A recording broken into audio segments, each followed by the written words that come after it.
Ya, selamat datang kembali teman-teman. Sebelumnya kita sudah mempelajari ya fundamental dari Unity dan sekarang kita akan masuk ke materi untuk projectnya teman-teman.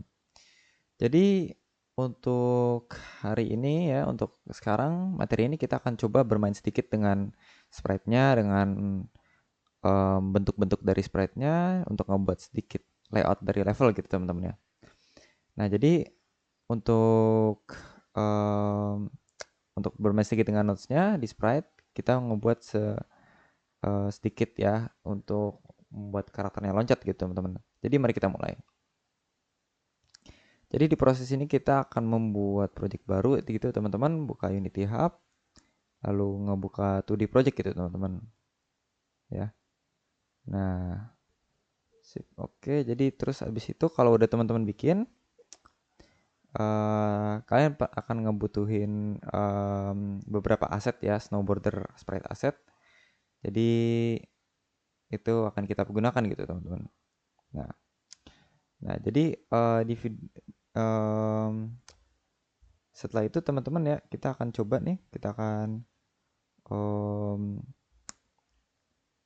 kita udah dapetin ya ini sekarang nih aset snowboardernya dan saya akan nge-drag and drop gitu teman-teman ke project saya gitu di sini gitu dan lalu setelah kita drag and drop dan oke selesai gitu aja. Sip.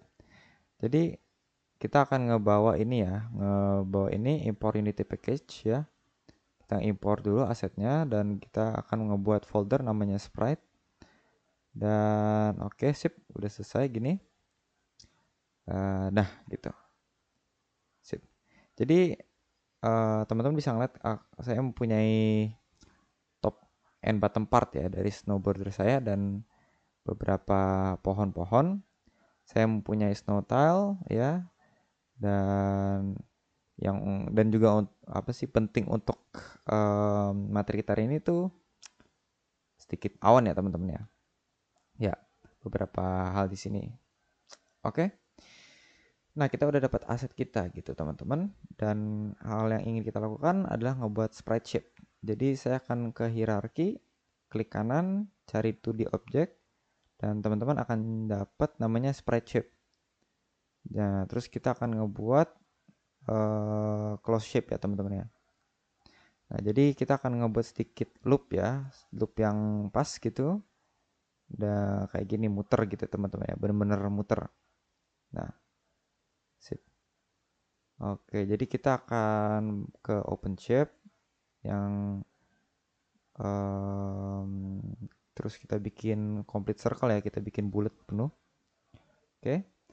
Tapi untuk sekarang kita akan ngebuat biar bisa ngemenuhin dalamnya gitu teman-teman. Jadi kita akan menggunakan close shape teman-teman.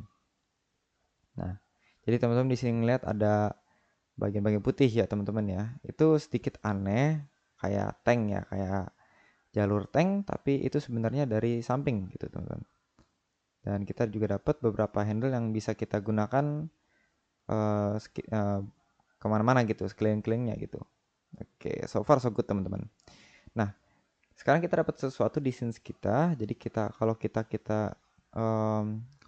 hop over ya ke kanan ya di inspektor, teman-teman bisa ngeliat ada sprite shape gitu ya. Sprite shape controllernya ini udah ditambahin dan akan otomatis terdapat sprite shape profile ya yang default gitu teman-teman kayak gini. Nah jadi eh, yang default itu tersembunyi di sekitaran ya di sekitaran package dan kita akan coba klik nah kayak gitu. Oke tapi itu default ya itu itu udah ada pas kita gunain spreadsheet kita gitu jadi kita nggak pengen nge-modify yang itu gitu. Nah sekarang saya nggak pengen nge-modify apa aja yang di package jadi saya akan klik aset saya direktorinya di sini lalu pergi ke sprite folder ya dan saya akan nemuinnya di sana. Oke, lalu kita ke sprite folder lagi, klik kanan dan nge-create dan kita akan mendapatkan dua dimensi gitu teman-teman ya. Nah, teman-teman di sini akan lihat ada sprite shape profile dan saya akan mengklik itu dan akan terdapat informasi gitu teman-teman di inspektornya. Tapi saya akan nge-rename itu, jadi saya akan klik F2 di keyboardnya dan bisa pelan-pelan klik twice ya. Klik 2 kali dan oke sip. Jadi saya akan nge-rename ini Bisno Profile gitu ya teman-teman. Biar clear gitu, biar gampang gitu. Nah, oke sip. Nah, yang default itu tersembunyi ya di package ya teman-teman ya. Oke, jadi sekarang saya akan kembali lagi ke close sprite shape-nya. Teman-teman bisa ngeliat sprite shape controller saya di sini ya, profile. Dan saya akan menarik snow profile ke box tersebut teman-teman. Oke, dan sekarang kita akan gunain snow profile tersebut. Sip. Nah, jadi jadi kita sudah menggunakan close sprite shape-nya dan nge-rename lagi ini B level sprite shape. Kayak gini teman-teman. Oke. Nah, hal yang pertama kali pengen kita lakukan adalah nyoba-nyoba dulu nih dengan snow profile kita. Jadi kita bisa ngeliat di sini ada beberapa informasi ya yang bisa kita lihat. Yang pertama teman-teman pengen gitu ya. Itu nge-grab dulu ya. Ini yang warna biru terus nge-swing around ya. Di gerak-gerakin terserah teman-teman ya.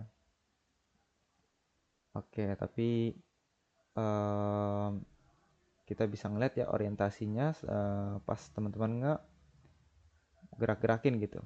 Oke. Oke, jadi teman-teman udah ngeliat ya ada spread shape-nya kita di sini. Kita mempunyai bagian atas ya, kita mempunyai samping, kita punya bawah. Oke. Dan kalau kita ngelihat secara teliti, ini akan menjadi lebih clear gitu ya di sebentar lagi gitu ya. Nah, tapi kita mempunyai edge juga ya, punya ujung-ujung ya teman-teman. Oke. Nah, teman-teman kan bisa ngeliat ya ada line ya, ada garis yang itu terpenuhi di tengah-tengah gitu. Oke, kita punya edge, punya fill, dan saya akan klik klik ininya, snow profile saya di sini ya. Ini kan akan menjelaskan bagaimana bagian atasnya itu harus terlihat dan kanan dan ujung kanan dan bawahnya itu dan kiri gitu teman-teman. Oke, kita mempunyai semuanya ya. Udah pas untuk kita semua. Itu nggak akan jadi masalah ya teman-teman. Tapi di ini di kedepannya mungkin kita bisa bilang itu akan sangat dibutuhin juga gitu loh. Tapi untuk sekarang enggak gitu teman-teman. Nah, di kasus ini teman-teman bisa ke bawah terus nge-fill bagian ini semua ya teman-teman ya. Oke, dan untuk sekarang kita nggak akan ke bagian itu ya terlalu jauh gitu teman-teman. Tapi saya nge tapi saya ingin menjelaskan ke teman-teman bahwasannya yang penting itu yang intinya teman-teman bisa kreasi selanjutnya kreasi sebagaimana teman-teman mau gitu ya. Oke. Nah, dan teman-teman kalau mau bikin change kayak gitu, teman-teman tuh bisa ya. Bisa terserah mau bagaimana, tapi untuk sekarang untuk kita semua kita punya satu bagian yang overall shape ya, dan kita akan menggunakan edge-nya kita ini ya. Itu default ke hal putih ini di sini ya teman-teman ya. Nah, jadi kita akan menggunakan snowtail kita yang low res gitu. Dan kita perlu drag yang nariknya itu ke bagian dimana sprite-nya itu gitu. Oke. Sip, jadi kita sekarang udah punya sprite shape edge ya. Kita tinggal menarik aja dan nah, teman-teman bisa ngeliat ya. Oke, jadi sprite shape-nya itu akan berubah gitu, teman-teman. Oke. Dan sekarang kita di tengah-tengah ini ada bagian-bagian putih gitu ya di sini ya. Warna yang bentukan bulat ya di tengah-tengah. Dan saya ingin mencet yang biru ini ya untuk melanjutkan ya. Oke, itu adalah tekstur dari sprite-nya ya, sprite shape fill gitu. Karena kita menggunakan close shape teman-teman. Nah, saya akan mengambil yang blue fill, terus ngedrag ya, ngedrag ke sprite-nya. Dan oke, ini akan terlihat good ya, nice, nice ya. Oke, sip. Jadi teman-teman ini adalah starting point yang mantap ya. Oke, sip. Nah, jadi teman-teman bisa ngezoom sedikit ya, ke zoom out ya sedikit, dan ini akan menjadi tempat dimana kamera itu akan berpikir kita ingin melihat gitu teman-teman. Jadi kita mendapat sedikit perspektif dari ukuran dunia kita ini gitu. Ya, ini enggak semuanya di sini gitu ya teman-teman, enggak semua dunia itu di sini. Hanya sedikit aspek dari itu. Nah, jadi kita ingin ngebuat uh, ukuran sprite kita lebih gede gitu teman-teman. Jadi saya akan ngeklik sprite shape-nya ya di dalam scene Windows, dan kita akan mendapatkan informasi ya dari sprite shape controllernya. Oke. Nah, saya bisa klik ini untuk ngedit segala macam ya. Ada 4 dots yang teman-teman bisa ngeliat ya. Dan di sinilah magicnya happen teman-teman. Kalau teman-teman pencet salah satu dotnya dan bergerak, kita bisa mengubah shape kita dan teksturnya akan update gitu. Dan ini keren banget gitu teman-teman ya. Dan ngegerakin dan update gitu ya. Sip, wonderful, nice. Oke, sip. Saya akan ngebuat new node ya, atau new point di sini. Jadi klik-klik ini dan saya bisa ngedrag ini ke samping gitu teman-teman. Oke. Nah, dan permainan itu nggak akan melihatnya. Jadi kita akan coba ngebikin ininya sendiri gitu ya teman-teman ya. Oke. Terus oke, kita pengen bikin uh, drag ya, kita drag ini, drag ini keluar untuk membuat lebih gede ya.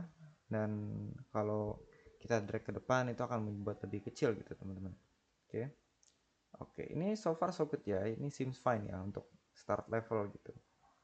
Oke, that's it. Nah, jadi Specific formats gitu teman-teman ya.